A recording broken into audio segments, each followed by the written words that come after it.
What's going on, guys? Hope everyone's having a swell weekend. Hope it's chill. We're gonna keep moving along with the chest burster video, or chest burster. God, why do I'm getting all my projects wildly confused? All right, camera, you are up on my. You're far too up on me right now. Okay. So we're gonna keep going. Thank you for the likes. Thank you very much. We're going to keep moving forward on this Terrifier makeup, okay? We're almost done, and then we're going to move on to the teeth. See if we can get the lower teeth done. We already got the upper teeth done last weekend, so we just need to work on the lower teeth. Let's see here. There we go. Bam. Here are the upper teeth that we already did, right? So we just got to keep chugging away at the makeup. It's very close. Gianna? Yeah, thank you. Look at all those likes. Already 253 likes. Man, that was fast. You guys are tapping like crazy. I had to move the sculpture around a little bit because I've been neglecting doing any of the lower, harder to get to areas because it's just kind of hard to move stuff around on the on stream. So we got to get up underneath the nose and underneath the eyebrows. So, come on now. Come on, turn. There we go.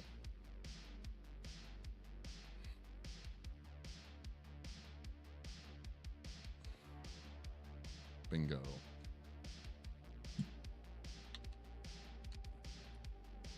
Yeah, this is probably usually definitely one of my earlier streams for sure. Normally, I think this is the first weekend in a while that I haven't had like 8 billion things I have to do before I got in.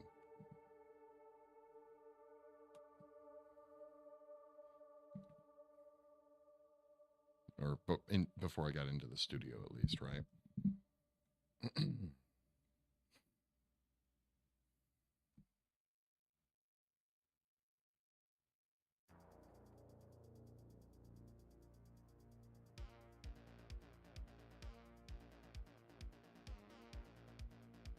Bow, bow.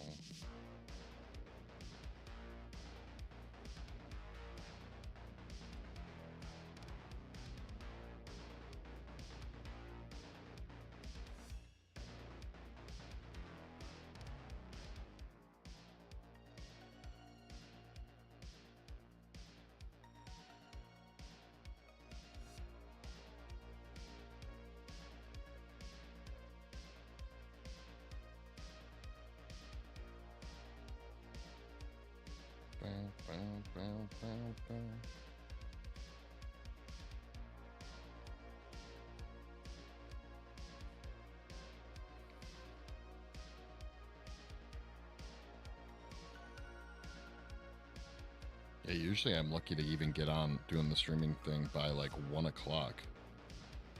We're ahead of the game, yo. Joe, thank you for the follow.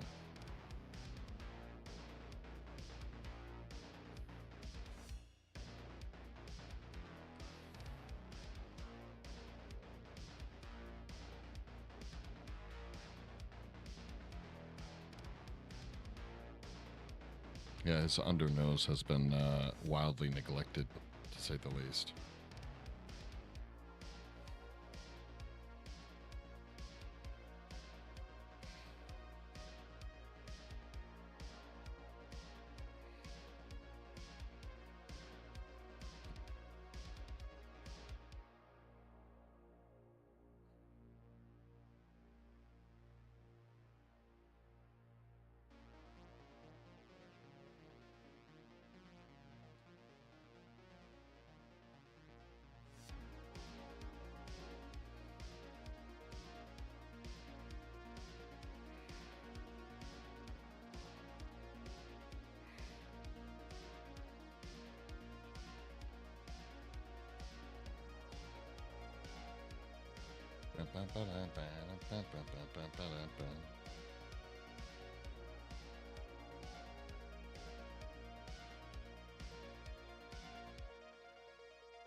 All them likes. Thank you very much. Who knows? Maybe we'll make it to like 10,000 likes today, okay? I believe in us.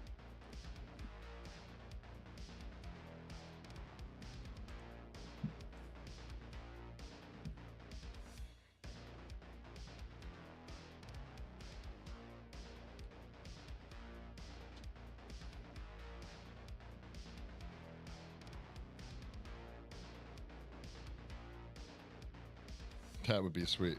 Yeah, just break your guys' fingers, right? Just keep tapping. Like I was saying yesterday, I was trying to see how fast I could tap on someone else's live. Yeah, needless to say, I only did it for like 30 seconds because my thumb just hurt so bad. And you got to be focused. It's the mental and physical fortitude to keep it going.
Bro.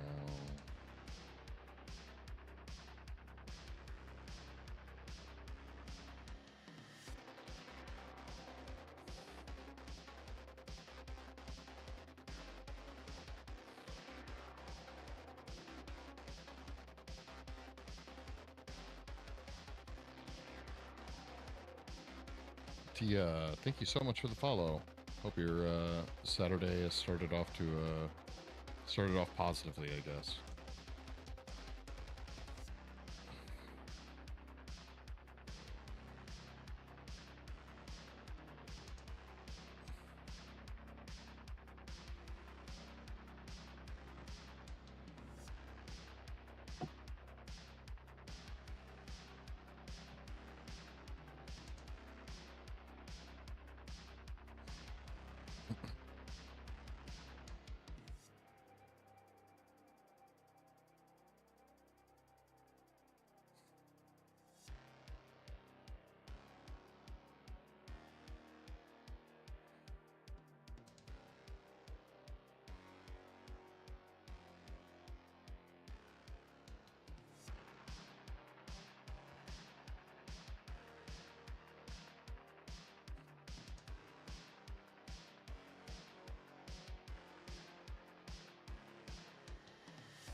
We're going to turn on the manual focus for now.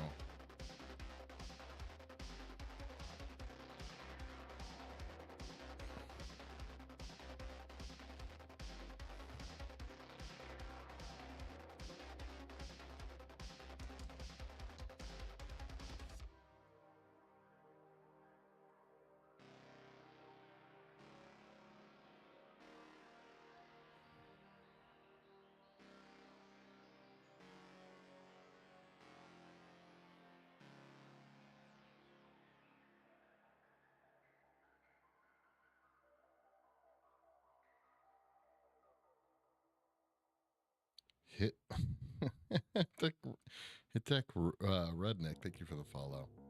Hope your Sunday's chill.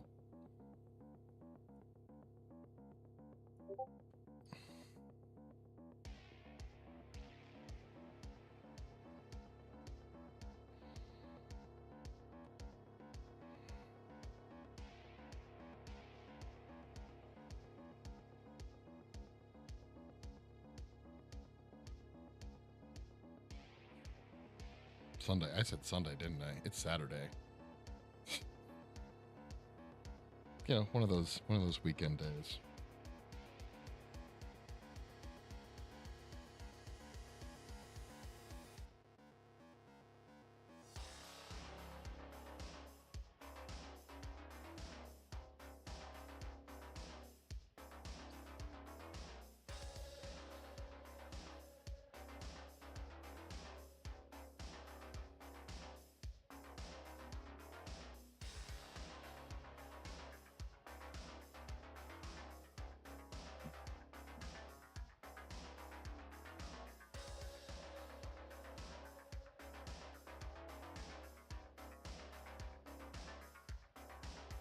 Oh, high tech. Yeah, that makes more sense.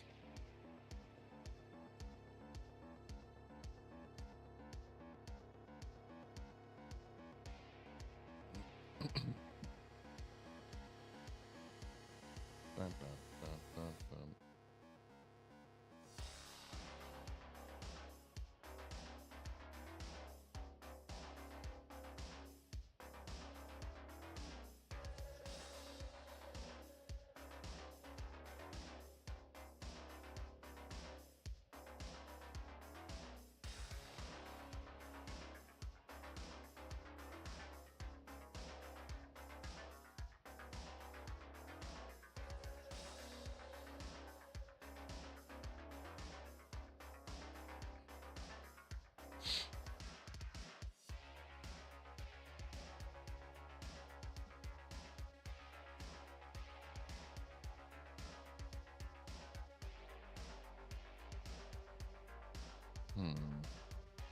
Oh, well, that might be why. Okay, well, a second.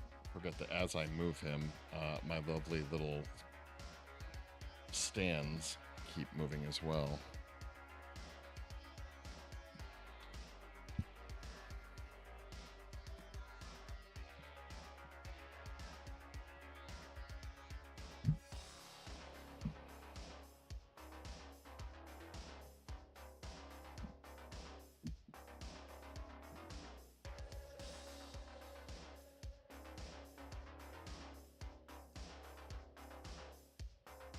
You keep sliding. There we go.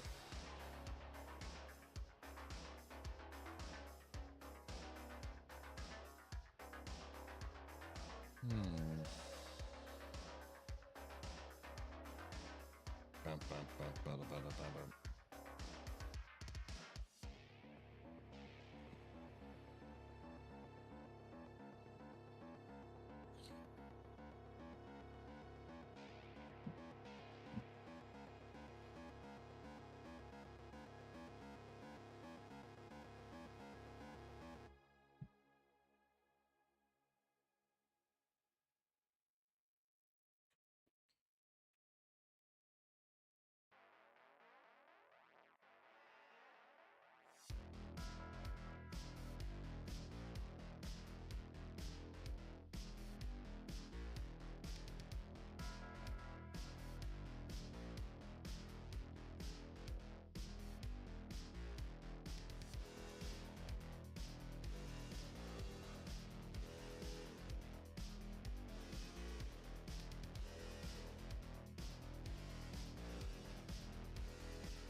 Oh, I started this project. A buddy of mine is out visiting me for a while and never had a live cast done. So we did a live cast, and they're a big fan of the franchise, the Terrifier, you know, 1 and 2. And so I figured it'd be fun to do the live cast and also do a makeup. So it's just for funsies. Absolute funsies. Yo, what's going on? This piece is looking great. I know, right? It's coming along. It's coming along. How you been? I've been, you know, just been chill right now. Best kind to work on. Yeah, exactly.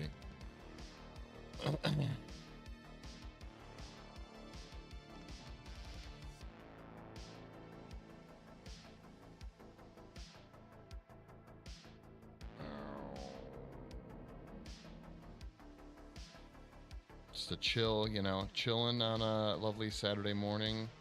Like I said, if I had my choice, I would stream in the mornings on the weekends all the time. But I always end up having like 8 billion things I have to do, you know? And then I had to start streaming at like 1 p.m. or 2 or something. But today I was like, I'm just gonna get up early, head into the shop, and just knock this out, you know?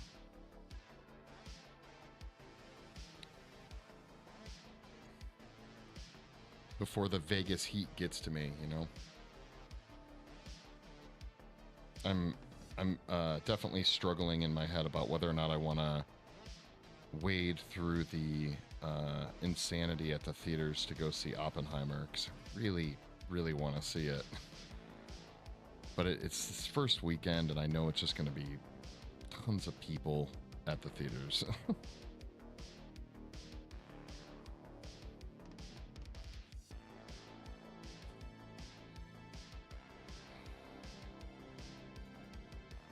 Sit and watch a gallery, which is mega boring level, so I'm killing time and tuning in.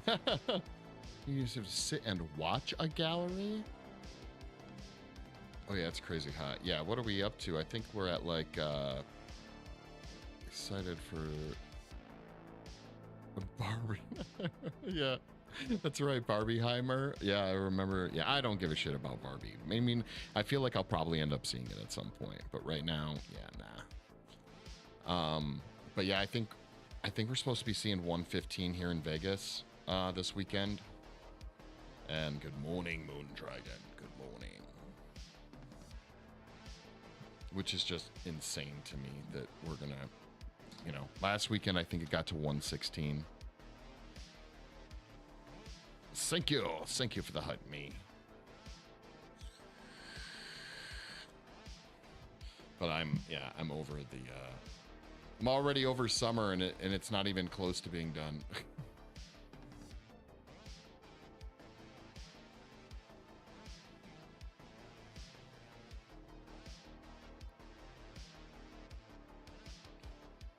Yeah. And I know that when it gets hot too, that's actually when people love to go to the theaters, you know, because maybe they want to get out of their house, but they don't want to deal with the heat, and theaters are kind of traditionally known to be freezing cold most of the time, right? So I would be just joining the rest of the swarm. God, dealing with people in large groups, I pretty much loathe, particularly in theaters.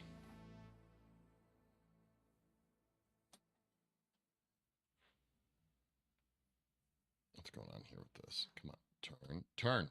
I say.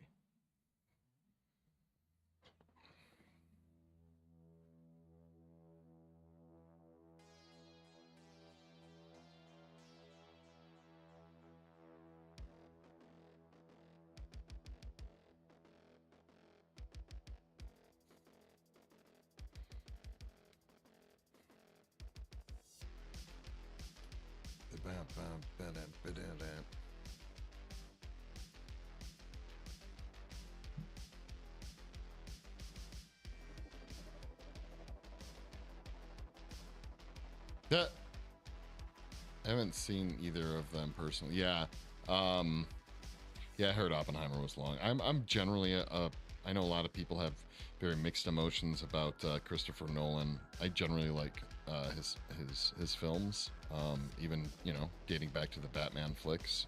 I'm a fan of those. A lot of people didn't. I think nowadays a lot of people forget how big The Dark Knight was when it first came out, but now it seems just like the cool thing to kind of crap on Christopher Nolan's Batman movies. But I enjoyed them. I really enjoyed Interstellar. I really enjoyed Inception. So definitely want to see me some Oppenheimer. I think it was yesterday I was saying, like, I think what they did with Barbie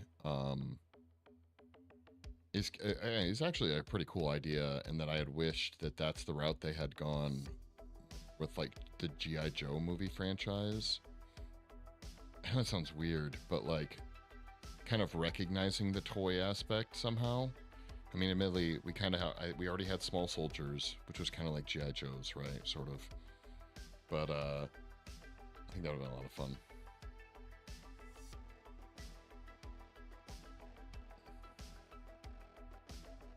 Instead, we got, insert crappy action movie with a bunch of action stars. I mean, I think I saw the first G.I. Joe movie, and it was so not memorable at all.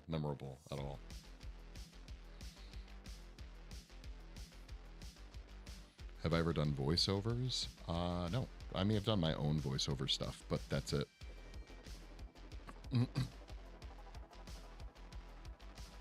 But thank you. I actually hate the sound of my voice, as I think I'm not, unique. I think most people don't like the sound of their voice. When I hear myself talking, I'm like, that's tolerable, right? But then when I hear myself in my recordings, I'm like, ugh. Yeah. I don't know. Maybe I'm unique. I feel like every time I've ever talked to someone who's had their voice recorded, they hear it and they're like, man, that's what I sound like. Maybe I'm wrong.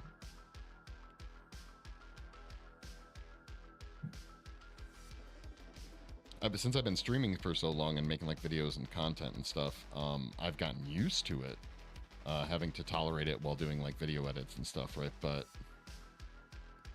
I just try not to focus on it. Book Talk needs to find you. Audible Books. Oh, okay. Yeah. Dude, I actually did consider that for a while. Not so much because I thought I had a particularly good voice, but because I thought it would just be fun to do audiobooks. There's a couple websites I know, a couple of friends told me about, where you can go and do readings of books. I was like, that might be, literally just kind of like a fun thing to do,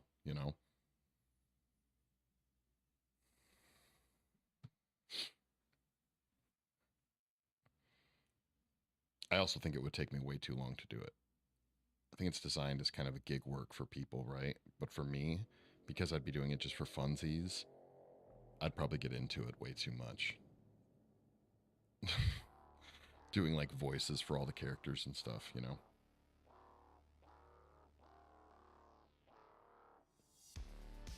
And it would just be another time suck, and I have too many time sucks.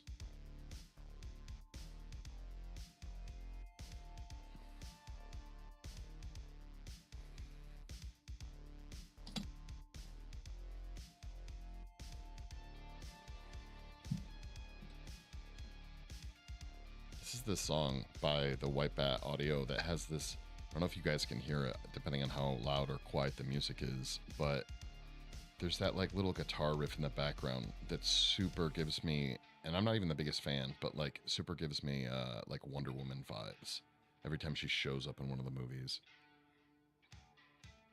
Just to one particular character, if that's possible. Oh, I could probably do that, yeah. It's just the time, right? Like, I stream, and when I'm not streaming, I'm working on the projects from stream, so, yeah. And then they got the quote-unquote day job, if it can really be called that. I think I counted it off yesterday on stream. I think I have 5 open projects for stream, and like another 5 projects for,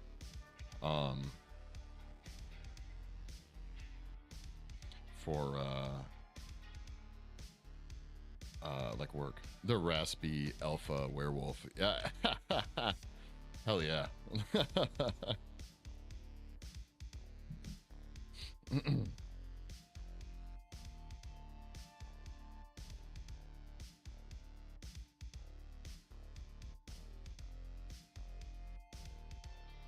Yeah, I forget what website that was. A few friends of mine started doing weird like little gig work stuff like that. And I guess the way some of the websites work is you just like record it. For a book they give you like an option, I guess, of different books you can read, and then it just kind of stays posted. And from my understanding, you don't make any money or like profit from it until a publisher, I'd imagine like Audible or something like that, comes along, hears it, and they like it. Then you make money if it quote unquote sells. So you could be reading the same book as like, you know, hundreds of other people, but when a company comes along and wants to do an audio book of that book, they have all these different voices to choose from. It's shaping up nicely. Oh yeah, this guy's totally coming. Like, I'm so happy I found that picture on the effects artist's website, or their Instagram, the guy who actually did the Terrifier makeup. I totally stalked through all of their old pictures. Stalked's not right. What's the word? Creeped? I don't know. I felt like I was spending too much time looking at all their old pictures to try and find any like behind the scenes pics of the actual sculpture. Once I found that, bam, I was like, "Aw, shit, game over. Now I can see everything." Yo, what up, life? Thank you. I think it is cool as well.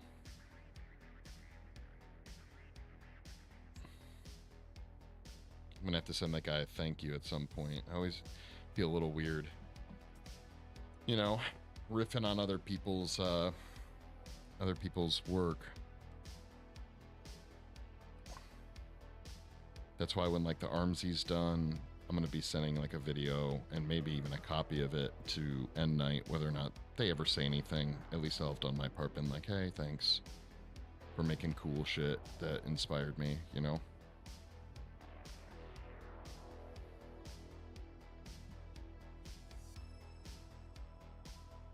Yeah, that'd be cool.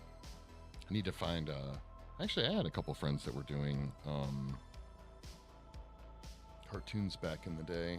I wonder if they're still doing it. Hit them up, be like, hey, I want to do some voice acting, you know?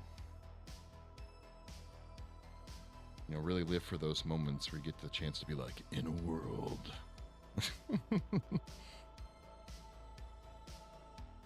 Trailer voice guy.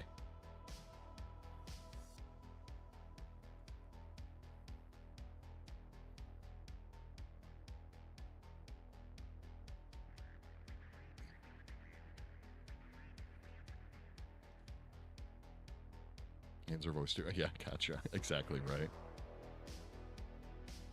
There was that really famous, God, I watched a documentary, I think, or like a quick YouTube video about the really famous trailer voice guy. I think he's literally like, he makes really great money. He's one of the most famous trailer voice guys. I can't remember his name. And he, I think he's literally like on Cameo, and you can use Cameo to have him like record your voicemails. I think that shit's awesome. Trailer voice guy. Yeah, exactly.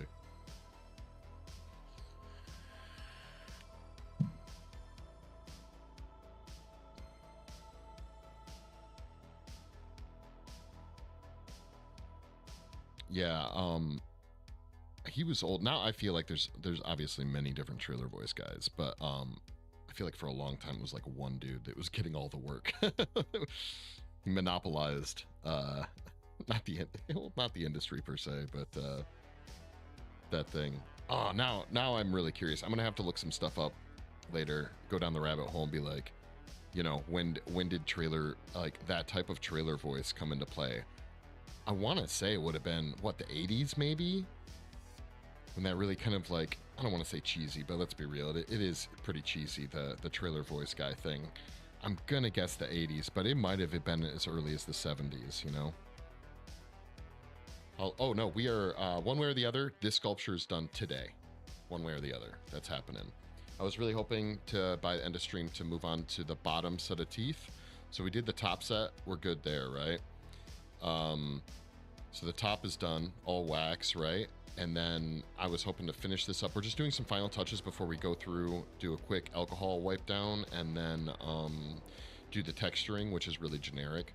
And then I have the other set of, we have to turn, essentially, we have to turn, let's see if we can grab it here. We have to turn this into the bottom set of teeth for this, right? So once that, then we're good to go, you know?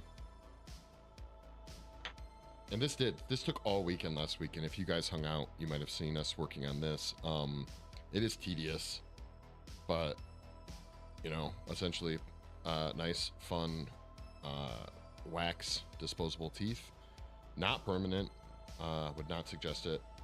Like usually you do these out of acrylic, but if you remember, last week's stream, I was trying to show you guys how you could get away with doing some really cheap fake teeth for a certain look. And so with just nothing but wax, we did these. Yeah, I was actually really happy. Once we found these pics of the characters' teeth, again, why I was snooping on dude's Instagram, once we found the characters' good reference pics, man, that changes the world. Not the world, that changes everything when you're trying to sculpt something, is not just that you have reference pics, but the quality of them. If I had found the reference pic that I found like a week ago for this guy, when I had started, it would have been a different ball game from the beginning. I would have gotten it done way faster. I would have rather had this one reference picture than the plethora that I had found. Come on, Light. What is going on? What's going on here? Stop it.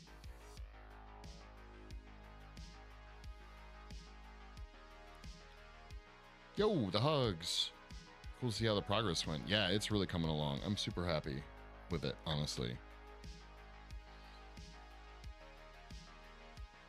And I think, guys, I've changed my mind. I really wanted to do a latex one, a latex cast of it. My whole idea behind this project was to show how cheap you can get away with doing something fun that's custom to someone, you know?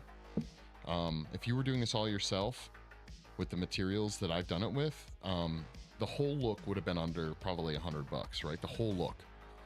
But I really want to do the final piece in silicone.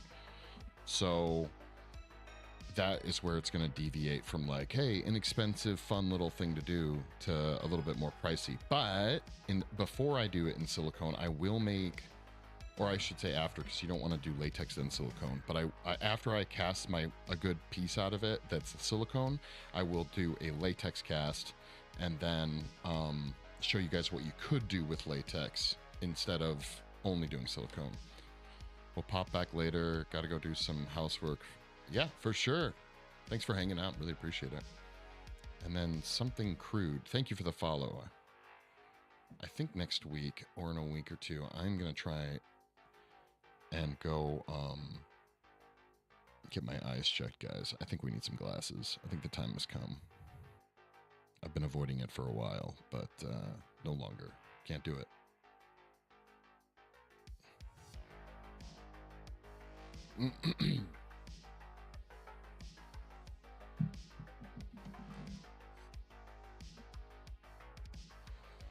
Forget, is it nearsighted? Means you can only see things near? Or is it nearsighted meaning you need glasses to see things that are near? I'm whatever it is where the further something is away, the more out of focus it is, whatever that one is. Kitty Zombie, thank you for the follow. How's your Saturday going?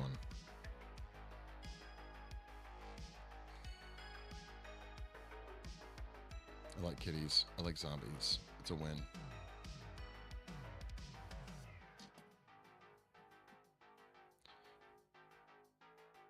Guys, keep an eye out on my TikTok. I'm gonna use my.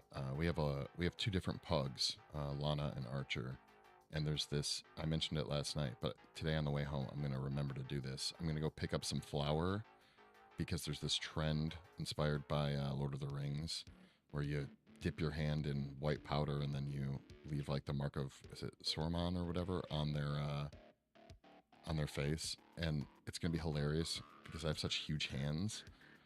And our girl pug is got the tiniest head.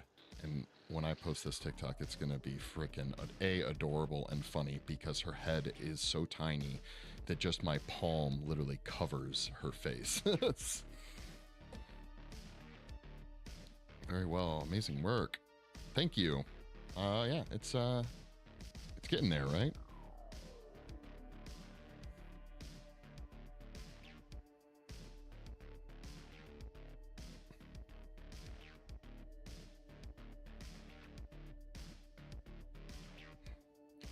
This is the nose is what I've been neglecting while working on this on stream, guys, just because it's really hard for you guys to see up there. So we kind of got to deal with this tedious before I can set it back up and start doing the rest of the work. We got to get under here, get this all figured out. This is like painting under the shelves, okay? When you have to get up under here, get up underneath the eyes, the whole idea of like making sure that stuff that maybe most people won't see is taken care of, but I think a lot of people just neglect these little areas, and if you know what to look for, you can totally see all the bad spots in a makeup when someone doesn't go in and tweak these areas.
Oh yeah, so I was gonna say we're gonna be doing a silicone probably for the makeup, and when you do silicone appliances, they're not just straight silicone. There's a whole process that you have to do with some bald cap material. A very famous brand is Baldies. You actually have to spray the molds with like a layer of Baldies, both the core and the mold.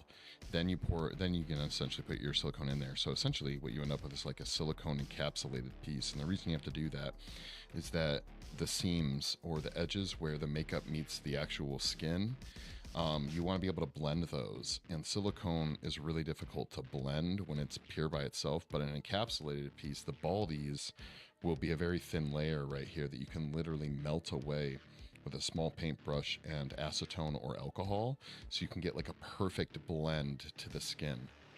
So that's why I think I want to do that.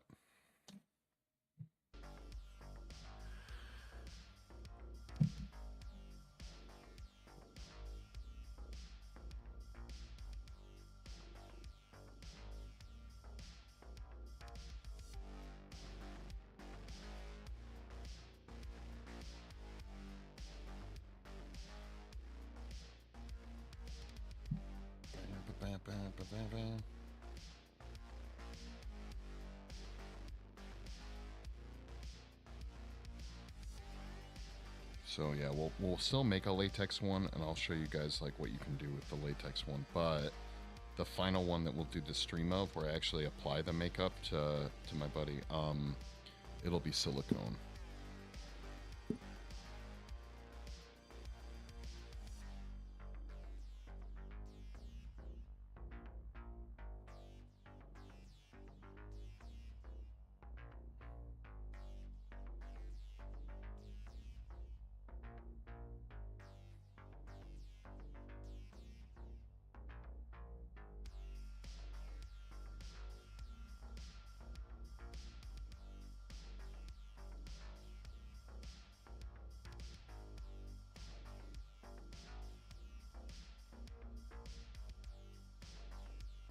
Bow, bow.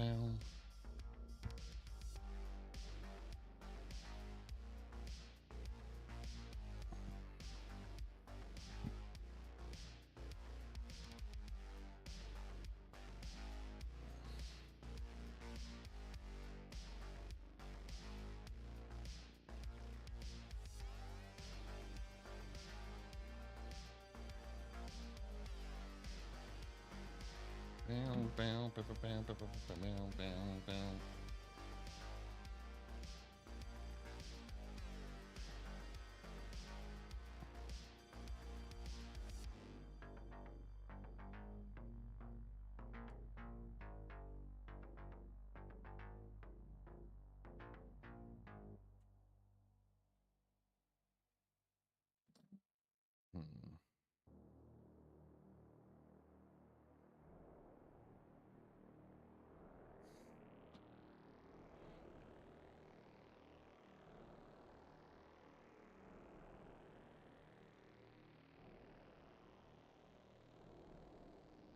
Come on, get in there.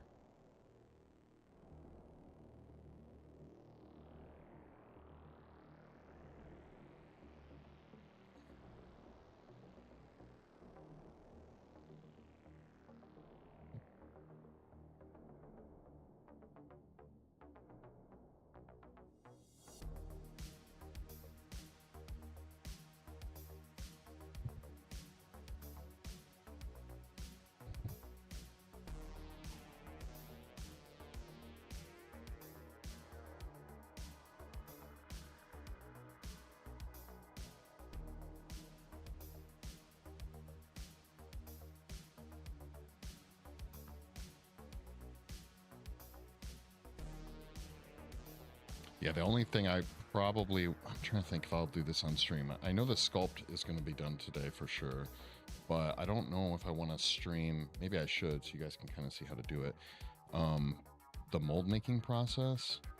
We're going to make the mold out of ultracal, but you still have to lay down a bunch of clay and kind of build out the structure for the mold a little bit. That might be useful to see, creating your tear edges and things like that. So I guess this might not be the last time you guys see the appliance in its sculpture form. But if you guys see it again on the stream, it'll probably be related to the mold making.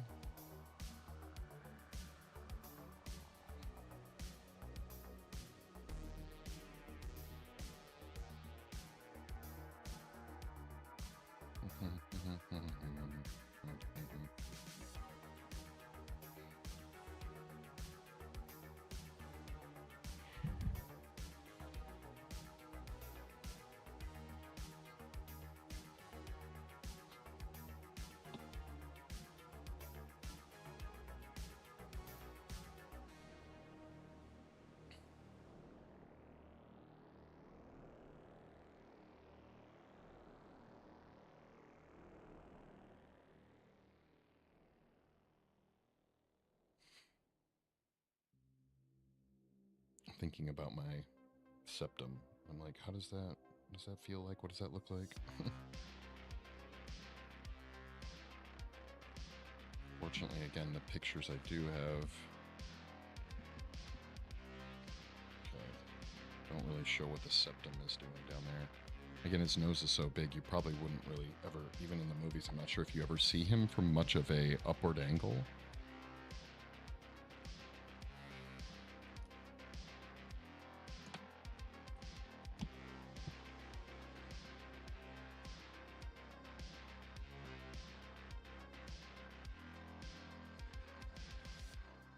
Well, I shouldn't say that. I actually know you do see him from an upward angle quite a few times because he's always, you know, murdering people while they're down on the ground or something like that, but not any close-ups.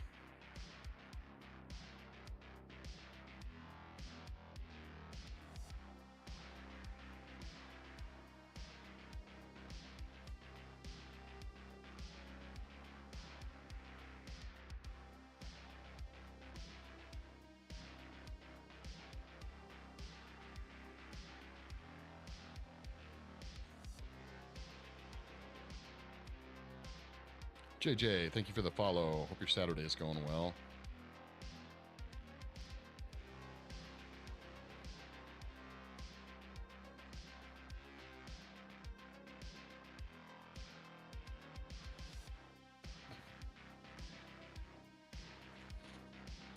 Stop with the flashing thing, please. I don't understand why you're doing it.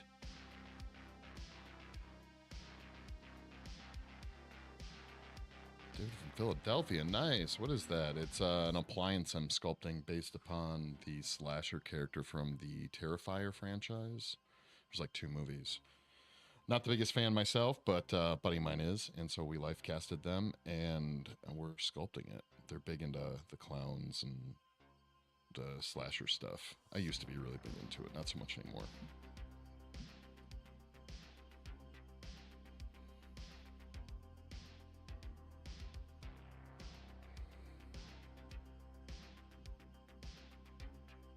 Okay, so now we got to fill up underneath the eyebrows, guys.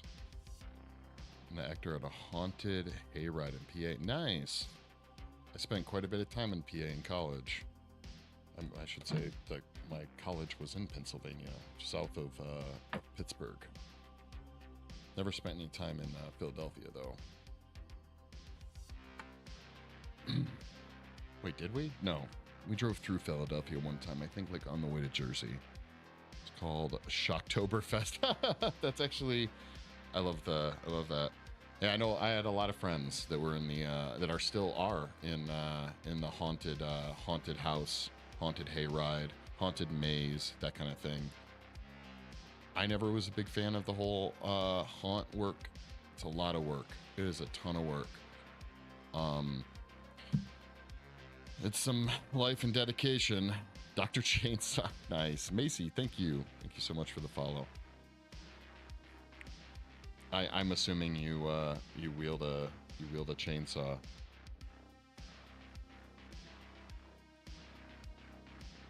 One of those fancy chainsaws where you guys take off the chains and you run at people and terrify them and make them, you know, defecate in their pants.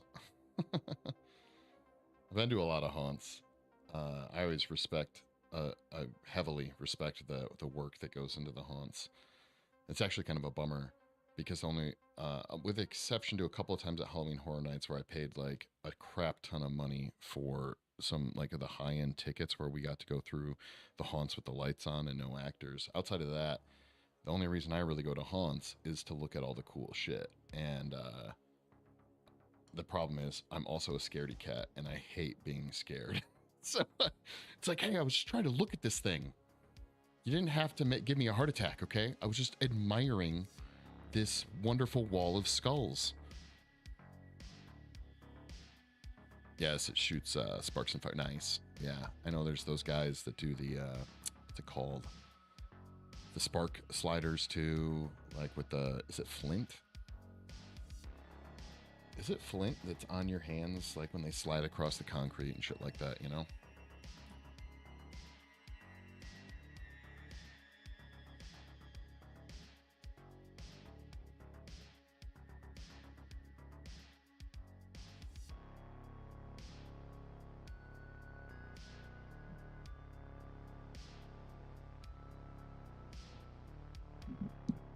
Come on, Mike. I need this to be higher up. There we go. That'll work for now.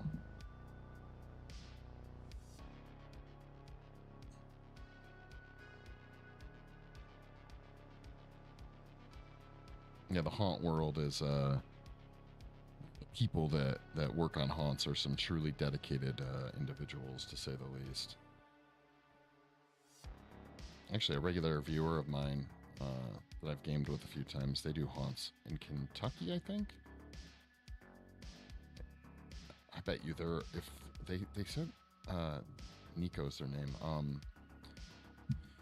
I actually should catch up with them because I'd imagine they're probably in the planning phases for their haunt coming up.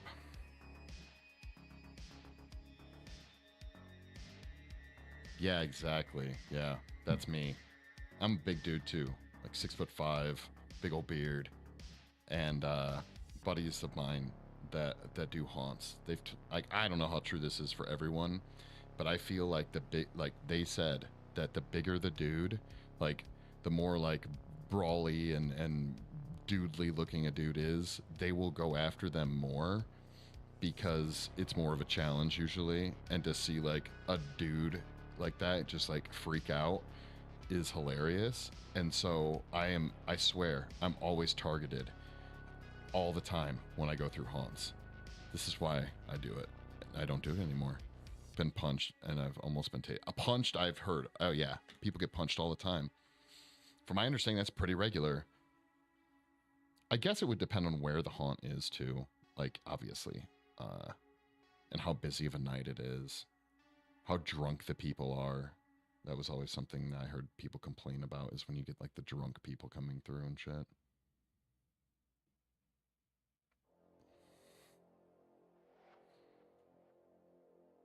Someone pulled a knife. I could see accidentally getting elbowed in the face. I feel like that's a real like common thing. Accidentally, getting hurt because someone jerks, like you scare them, boo, and they like flail their arms or something. That makes sense.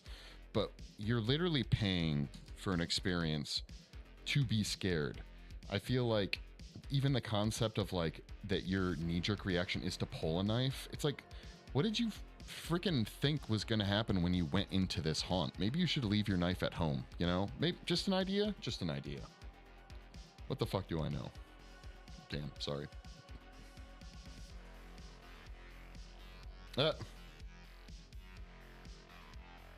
Yeah, I've heard some tales of things similar.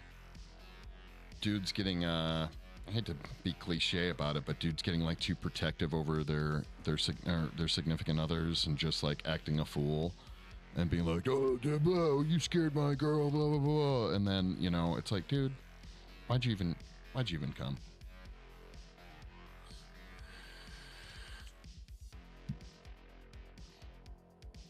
This is why I say, y'all haunt folk are a special breed.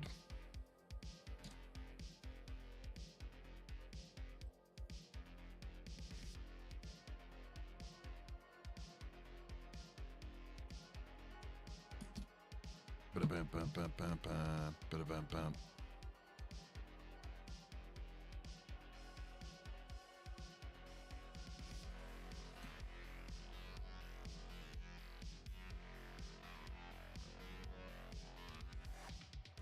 Really don't come, we get in their face. Yeah. Every haunt I know kind of has their own rules, and there's some standard operating procedure when it comes to haunts and stuff. But honestly, the worst thing that ever happened to me at a haunt, how many haunts have I walked? How many different haunts have I walked through? There's a couple haunts I've been to a couple of times. Yo, census taker, what's going on? How things been? I want to say I've probably walked through, it's got to be close to 30 or 40 different haunts, right? Would I consider Rob Bottin overrated? No, I don't know. I have a hard time considering some people overrated. Effects artists, anyways. I feel like everyone kind of has their role to play. Oh,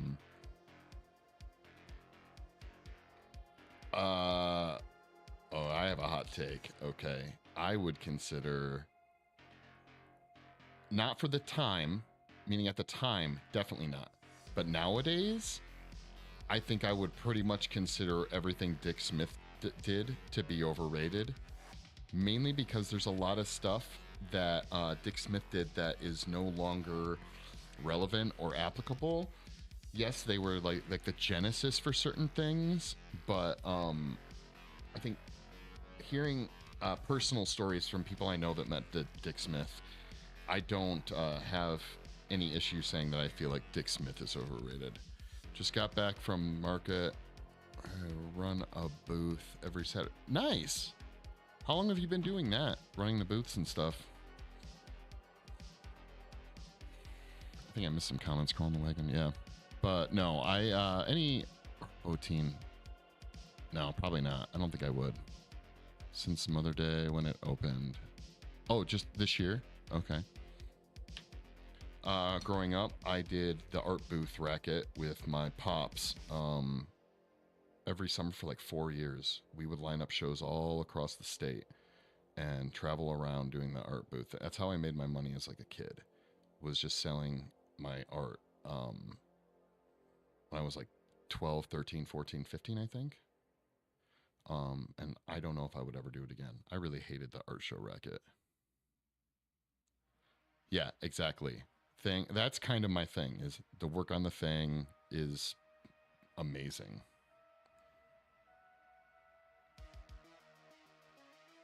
The thing will always kind of stand out to me as one of the best effects, like practical effects movies from the 80s. And I'll even say this, what's funny is how much the thing as a franchise has impacted special effects. And the reason I say that, for those of you who aren't aware, so like when they did the prequel that came out in 2008? No, 2012, 2011, I don't remember. The prequel. I actually really enjoy that movie. I've watched it many, many times. But funny story is, ADI, or Amalgamated Designs or whatever, the company that did the practical effects for that movie, that, from my understanding, that movie kind of serves as a pretty big changing situation for ADI and practical effects, because they got so freaking mad that they laid over so much digital effects on top of their practical effects. The ADI really only did like one movie afterwards, from my understanding. They might have some other credits, but from my understanding, a lot the team at ADI is even kind of dissolved after that. So like after The Thing, which had some really cool effects, and you look at any of the behind the scenes effects on The Thing prequel, and you literally can see like how amazing they were. And then they didn't, I wouldn't have said that the digital effects made them worse, but it took away a lot of the work that the team had done for those practical effects. So I could see the frustration, but I think they literally got out of it. They had one other movie, which funnily enough is essentially a rip-off idea of The Thing. That was kind of like an indie movie that the effects team, I think, had a hand in promoting. I don't think it ever saw theaters, but it's a really fun movie too, called Harbinger Down. And it's kind of the story of The Thing, but it's on like a fishing vessel. So think like Perfect Storm, with the crab, were they crab fishermen or like tuna fishermen or something like that? But so a boat maybe a little bit bigger than that, but that gets infected by like an alien invader, right? And then but they did all the effects, so they got to do everything that they wanted to do. You tried to watch it, you couldn't finish it, like too boring or too much of a ripoff, or what were your vibes? I thought it was okay for an indie film. I thought it wasn't bad.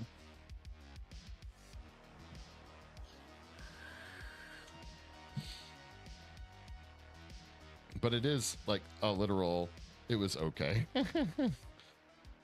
Nowadays, I will take okay. Bear in mind, like for me, indie films now, the what's the word I'm looking for? Is it called like the price of entry, or the cost of entry into filmmaking is frankly probably the lowest it's ever been, with the accessibility and availability of say cameras and things like that. And so really indie movies aren't even indie anymore, you know? I feel like anyone can get their movie on to say Netflix or Amazon Prime or something like that. It doesn't even have to be that good. So like the B movies of the 90s and 80s don't really exist. Well, they still exist, but they're much harder to find because they are surrounded by crap movies, like really bad movies, like C-rated movies. I think we all need to get together and agree that there is a new genre of movie called like C and D movies, not just B movies. B movies are harder to find nowadays than they used to be, in my opinion. Rich Healer, thank you for the follow. Hope your Saturday's going well. It's technically a farmer's market, so I just saw that. Get priority. Produce vendors do. That's where you just got to start selling some cucumbers along with your art wares.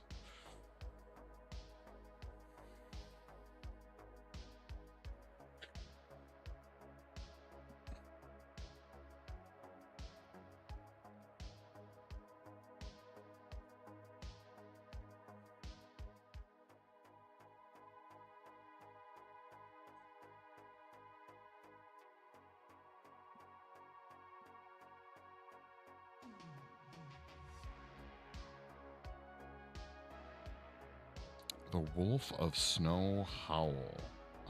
No. Newer, older.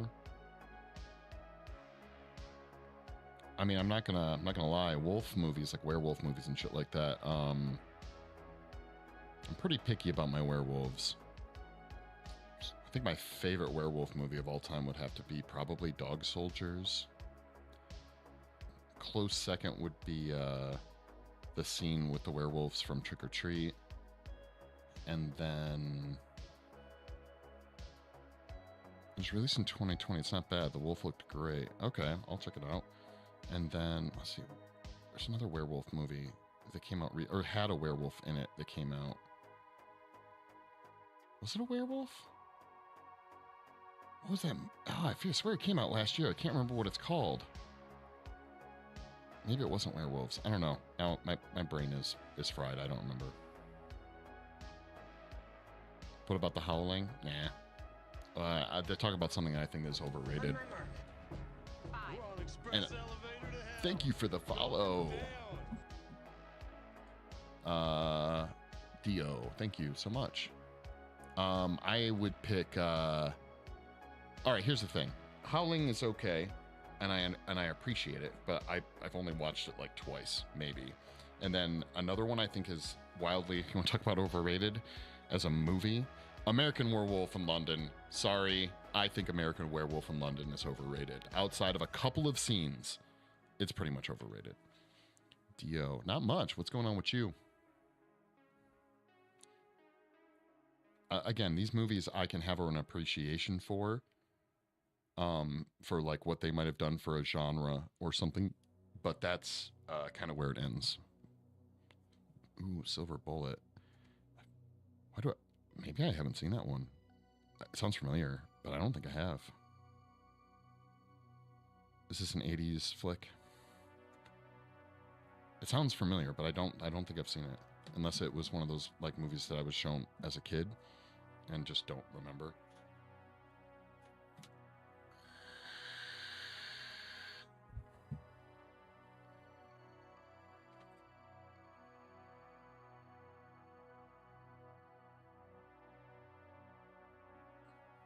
Yeah, I'm pretty particular about my, it's from 85, based on Stephen King's story.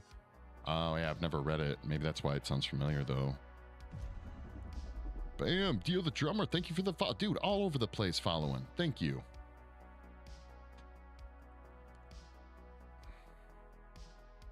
Bob and Weave.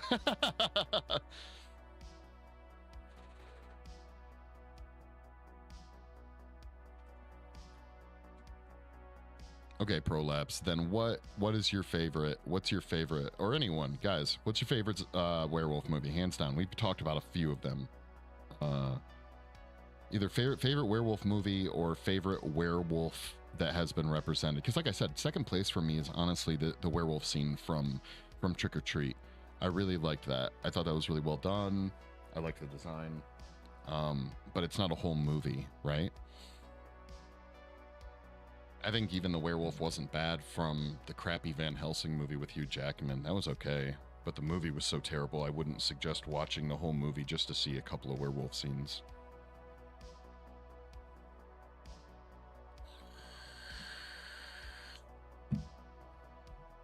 And I wanted to like that movie too, but they're always messing it up. Notice how I haven't even mentioned that stupid Wolfman movie that came out with Benicio del Toro. Well, I guess now I did mention it. That is very true. There's a ton. It almost, like I said, that's why I think I'm comfortable picking Dog Soldiers as my favorite werewolf movie, because despite its budget and the time that it came out, it's pretty dated. I feel like if you were to watch it nowadays, I feel like it would be very hard to get anyone in a younger audience to really appreciate it. Just because of A, it's pretty old, and B, I believe it's a UK film. It's a foreign film, so it just has that kind of foreign indie vibe, right? I think a lot of people in a modern audience would not be able to get behind that.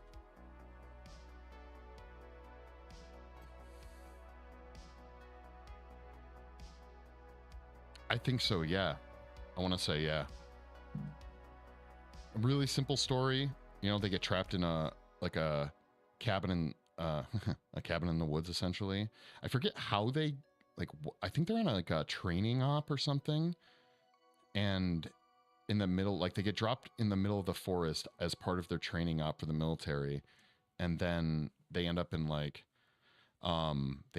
cabin, and they start just getting attacked. But the movie is all around the werewolves, where I feel like a lot of other movies that have werewolves feel like they're driven by another plot. This was like Predator, but with a werewolf, or a family of werewolves, if memory serves me correctly. It's been a while since I've seen it. I've seen it a handful of times, but I think the last time I watched it was probably 10 years ago. But I think it's getting a bit of a resurgence, like a lot of older indie horror films are. I've been seeing some pop art come out about it, like t-shirts and posters and stuff. Hell, I think there's honestly a Dog Soldiers too. I haven't seen it though.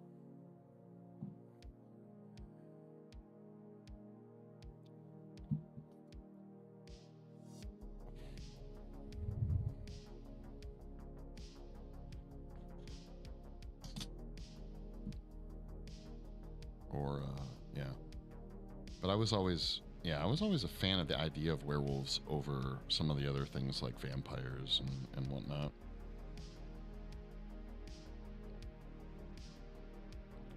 Honestly, if we had to go with just like the idea of, or the social, like the social or the zeitgeist surrounding the classic monster movies, I think I'd probably pick like werewolf first, probably Frankenstein after that, then probably Dracula before Mummy. But the Dracula and Mummy are pretty much tied for me as far as interest, or probably just interest, I guess. Yeah.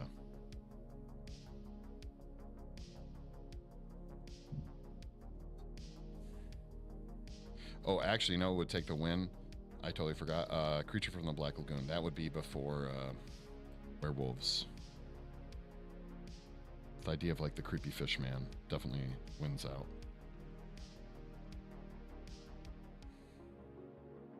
Yeah, there you go. Yeah, totally. That one just jumped out of my mind.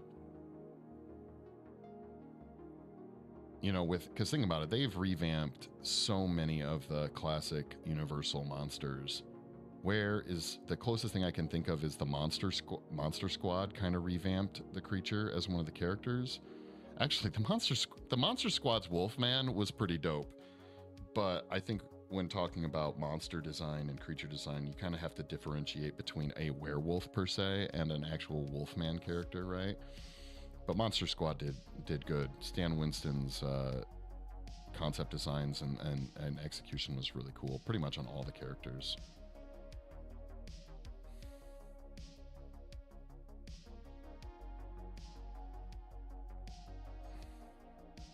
There's another good example of like, not that I don't require reboots, but when you're looking at the movies that they choose to reboot or remake or do whatever, you have to wonder why certain movies aren't touched. Like, even though they've made a million different shark movies, no one has ever tried to mess with like redoing Jaws, right? Even though Lost Boys, for example, is an amazing franchise, and while they've done sequels, they haven't really tried to reboot the original Lost Boys in any kind of serious, meaningful way either. Monster Squad, but they pick other movies like, again, was it the Tom Cruise Mummy movie that came out within the last 10 years? That was garbage. I feel like every time they touch something Frankenstein related, they done screw it up. Probably, and actually, if I had to pick a Frankenstein movie, like best Frankenstein movie, would be a toss-up between, no, they're two very different films, but like Andy Warhol's Frankenstein, or even, frankly, the one where Mary Shelley's Frankenstein, when Robert De Niro played the monster. I think it was Kenneth Branagh who played, is that how you say his name, Kenneth Branagh, who played Dr. Frankenstein? That was pretty good. Looks like Freddy. I can see that, yeah. It's a story behind this piece being made to sell. Absolute Dio. Man, yeah, you are all over the place. No, a buddy of mine is in town, and so they have never had a life cast, so I life casted them, and they're a huge Terrifier fan. So we are doing Art, is the character's name, conveniently, from the movie Terrifier franchise. They're a huge clown and Terrifier fan, so we did the life cast, and now we're doing this. The Hellraiser remake. So I am a huge Clive Barker fan. I'm a huge Hellraiser fan. Really, really, really big Hellraiser fan. And when I first heard about the Hellraiser reboot that was coming, I had really mixed emotions about it. But before I watched the reboot, I went through and I watched the original 2 Hellraiser movies. And then I watched some of the behind the scenes movies that came out. Like if you're a fan of Shudder, I'm sorry to make a long story short too late, but this all plays into my answer about the new Hellraiser movie. If you go on to Shudder, they have a couple of docuseries that were made about the making of the original Hellraiser movies. And I went and watched those, and I reread the book. The Hellbound Heart is pretty short, so it was pretty easy to watch. To read, and I went into the remake with an open mind, and I'll say this: I am totally down with the visual aspects of the Cenobites. I thought, even though obviously they made Pinhead a female, or more androgynous anyways, they're all creatures anyways, right? So it doesn't really matter, but the whole like concept that it looked like all the pins were bejeweled at first really turned me off. But then after reading the book, I was like, oh, the book, Barker literally says that all of their like tortured implements are like jeweled and very pretty and like almost shiny, and so I appreciated that. But here's what I didn't like: you make a Hellraiser movie. I didn't care for the story. I didn't care about the characters in the new Hellraiser movie. Not one of them. It felt very tropey. It felt very shallow. And I really wanted to give a shit about them. A lot about Hellraiser is about like the whole pain and pleasure thing, the concepts behind the story, and the Cenobites and the torture and the pain and all of that, right? And I feel like the newer movie just didn't have any of that. And so design-wise, loved the Cenobites. Story-wise, I was bored. I was really bored. Would I watch a sequel based on the same premise? Yeah, I would. I would. I think to make a successful Hellraiser movie, there has to be an element of the tortured individual, be it the Frank, the Julia, even Christy, it kind of has that same thing going on. I'm not the biggest fan of the whole like innocent people kind of like getting messed with. kind of one of the things about Hellraiser was always that it were these people that their own thirsts and desires kind of led them to the damning aspects that ended up happening with Pinhead, right? And the other Cenobites. Take that away, and I feel like it's just something missing at that point.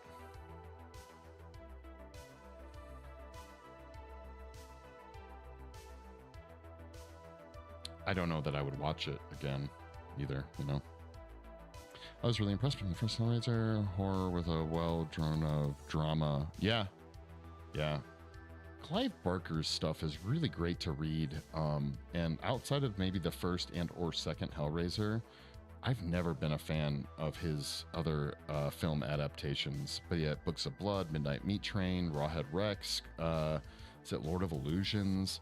Even Nightbreed, a lot of people liked Nightbreed. I couldn't stand Nightbreed. I thought Nightbreed was really boring.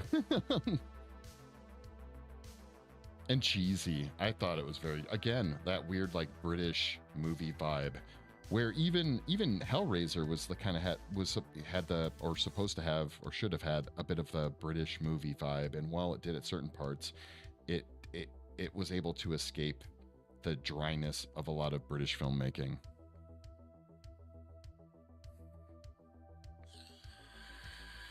In my so very worldly opinion, you know.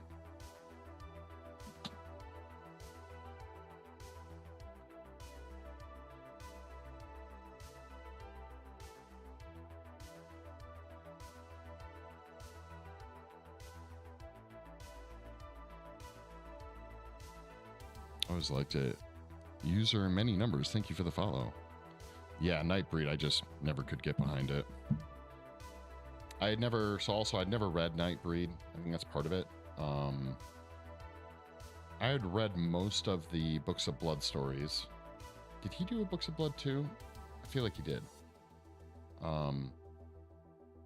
I think that there is likely a good chance that Clive Barker did like a second run, kind of like, okay, so what H.P. Lovecraft did for horror, I feel like Barker did again. And they both, like, you can see their inspiration, maybe not their inspiration, their contributions to horror, both in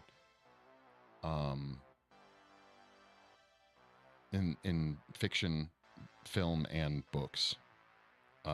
All over the place. You can see it all over the place. Has there ever been a good Lovecraft film?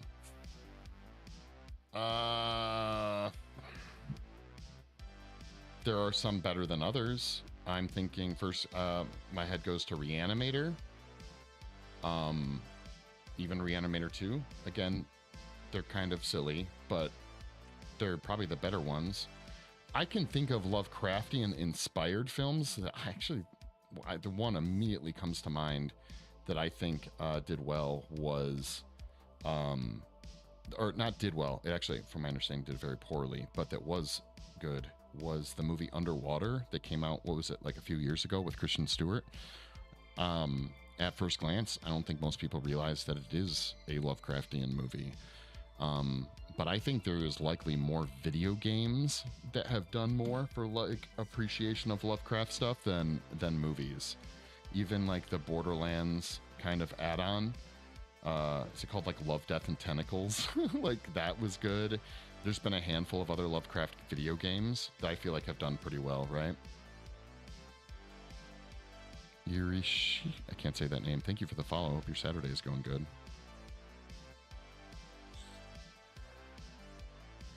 But I mean, I have watched a ton of Lovecraft movies that were garbage. They had their moments. I think of The Unnameable, had its moments, but it was ultimately a very bad movie. Oh, you know what movies or adaptations that have done Lovecraft really, done, I guess, Lovecraft good? Is the Cabinet of Curiosity series on Netflix that Del Toro did. There is a handful of, maybe like 3 of the story. No, it's gotta be more than that. There's the one, I want to say for sure 2 or 3 of the stories in Cabinet of Curiosities are based upon Lovecraftian books. And those are really good. Making the Pope. No. Terrifier. Art Clown from the Terrifier movies. The detective quest line was sad. I'm not familiar with that one. Deep Star 6 or Leviathan? Yeah. I've seen both. Leviathan is my fave. I've probably seen Leviathan, I don't know, 100 times, but quite a bit. Because what is it? It was like Deep Star 6, Leviathan, and The Abyss all came out, I want to say, pretty damn close to each other back in the 80s. I could be wrong. The Abyss might not have been around that, but I think Leviathan is my jam. I love Peter Weller, Daniel Stern, the effects. Again, I want to say that was, I believe, Stan Winston Studios did the effects for Leviathan as well. Because Leviathan, what is Leviathan? Leviathan is basically what the thing underwater, right?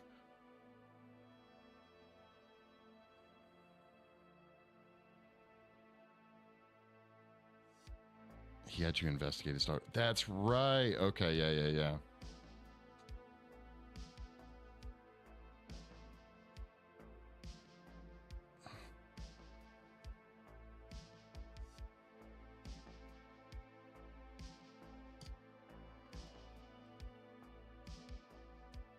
Why is one of these areas? Is this just because of how the light is going right now, or?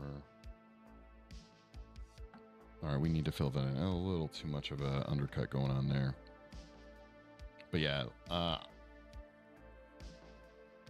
do I like House? I'm guessing you're talking about the horror movie House, right? Like House 1 and 2 and stuff. Yes, I enjoy them, although kind of, I don't remember what movie I was talking about earlier, but they're very dated. I was trying to show House to, I think this was recent. It was this year, I want to say. I was trying to show House to my wife, I think, and it is so dated.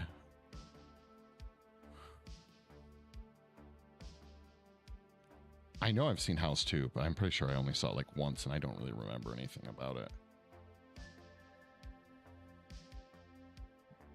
Yeah, from the 80s. Yeah.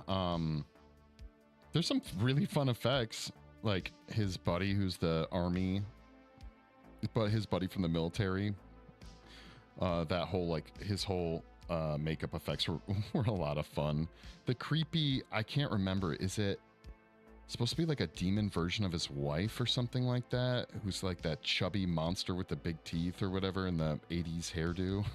Like, it's funny. Yeah. It actually is funny. You watch House and you definitely get some Evil Dead 2 vibes. It kind of had that cheeky sense of humor while also being, you know, horror.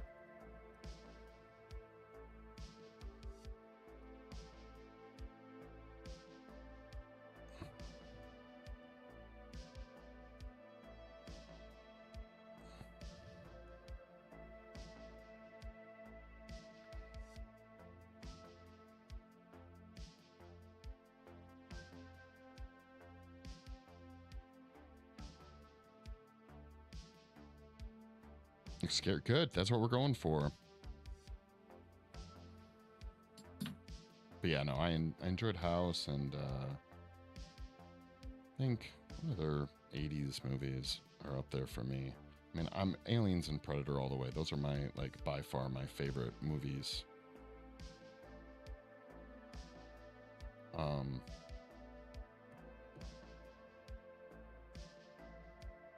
Favorite franchises anyways.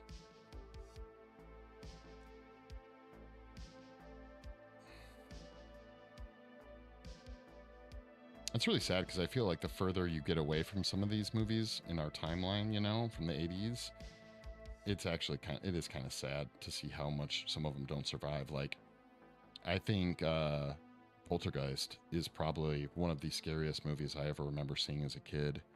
And now I tried to watch it recently, and it's just hard. Actually, you know what? If they came out with like a 4K, and they might have, and I just haven't paid attention. If they came out like a 4K, version of Poltergeist. I might really appreciate that because I think I just have a crappy DVD of it, and with just the way TVs are formatted nowadays, it's really noticeable how crappy something is. So yeah. It's the nose. Oh yeah, the nose, the brows, all of it. I mean, this is traditional creepy face, right? Fright Night. No, I was not the biggest Fright Night fan. I have seen it a handful of times. But again, this kind of goes back to the fact that I just, generally speaking, wasn't the biggest. I'm not the biggest like vampire fan in general. I think it had its moments. But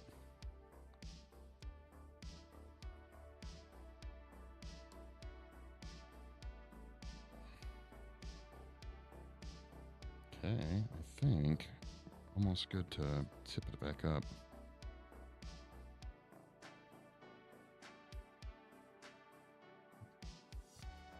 The remake, I even sat through the remake and I wasn't even the biggest fan of the remake.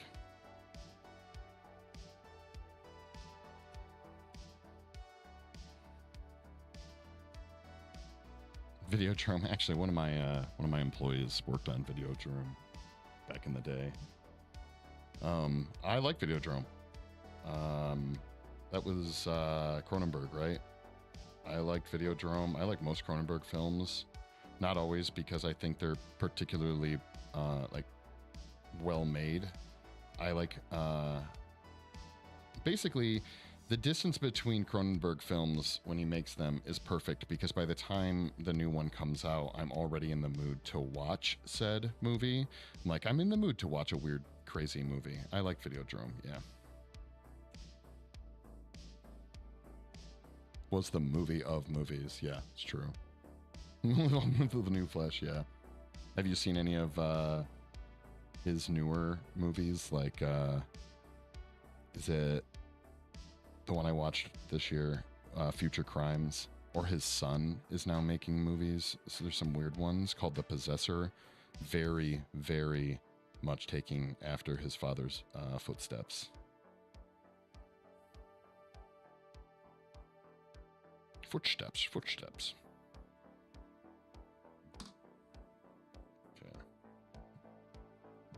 Yeah, Future Crimes was good. Weird, very weird, but you know what you're getting into with Cronenberg, right? And then, but The Possessor was really good, and that was his kids. That was his son's movie.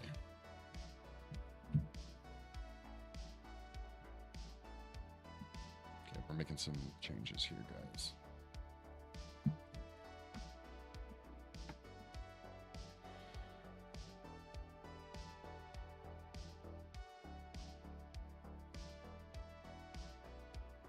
Can we please focus?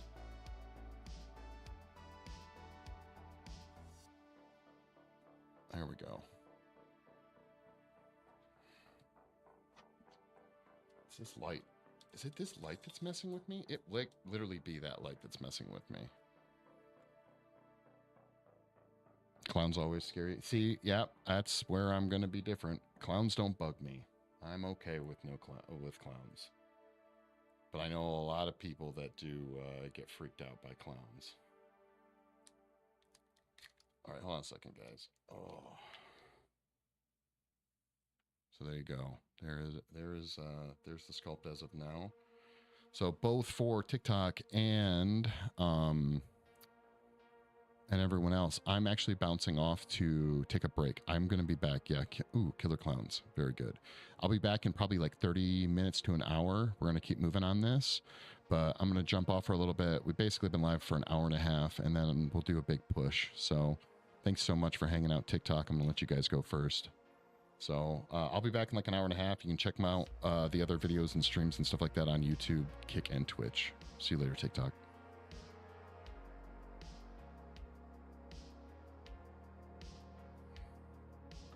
Everyone else, like I said, give me like an hour to make sure I have everything around for moving forward, and I'll be back. See you all in a bit.